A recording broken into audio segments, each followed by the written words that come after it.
This company's flock includes males, females, and androgynous models like this one. This more elaborate male is inspired by the loon on Canada's $1 coin. To make them, these craftsmen use eastern white pine because it's easy to carve and has a nice grain.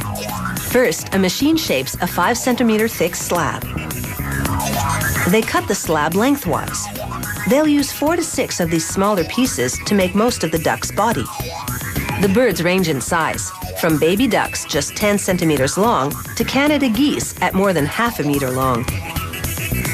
A craftsman now applies a generous amount of carpenter's glue to one side of the wood.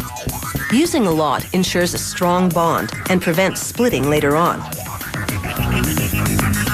The pieces then go into what's called a wood clamp. He tightens a vise, squeezing them together. It takes about 2 hours for the pieces to bond properly. Then he'll shave away the excess glue and even up the surfaces. Once that's done, they run the block over what's called a joiner. A roller with 3 blades shaves about 2 centimeters from what will become the top and bottom of the duck. Each model has 3 wooden patterns, for the top, the bottom, and the profile. Here, a worker traces the outline of the bird's profile in pencil on the wood. Since this is a small model, he'll make 2 birds with 1 block. Using a bandsaw, he trims along the trace line. This company recycles the cutoffs into fireplace kindling and shavings for farm stables. Next, he uses another pattern to create the top of the bird. These patterns provide only the general shape of a particular model. The craftsman will later carve the details using small electric tools and by hand. Now he sands the wood with a pneumatic drum sander, a tube of pressurized air with sandpaper stretched over it. He uses higher pressure for sharper curves, lower pressure for softer edges. To sculpt the bird's plumage, the craftsman uses this band sander, whose rounded edge presses sandpaper into the wood. Here he makes 3 long grooves, 1 on top and 1 on each side of the duck. The head's made from a different piece of wood than the body. Here he sands down the piece to smooth out the curves. Using various shaping tools and the band sander, he sculpts the bird's head and bill area, then the underside and rear end of this waddling duck. He also carves depressions for eye sockets to come later.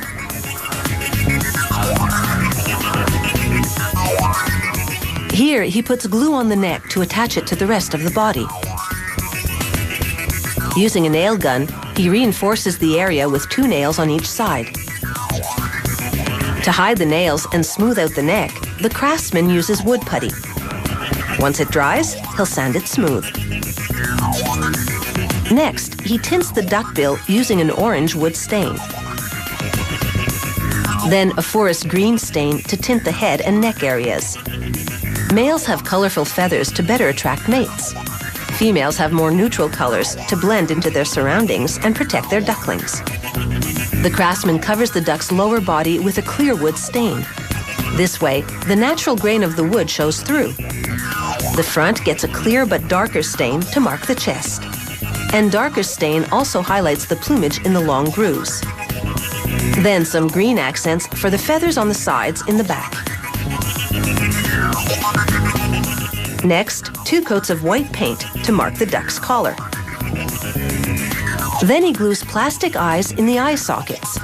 The irises are black, brown, or red, depending on the model. He then sprays on a protective water-based varnish and elevates the duck on nails so that the underside will dry along with the rest. Finally, the craftsman rubs the entire carving in wood wax. This makes the varnish appear uneven in places, giving the duck a worn antique finish, like he's been around the pond a few times. The prices of wooden ducks vary according to size and detail. $500 will buy you this magnificent Canada goose with wings stretched and ready for a graceful landing.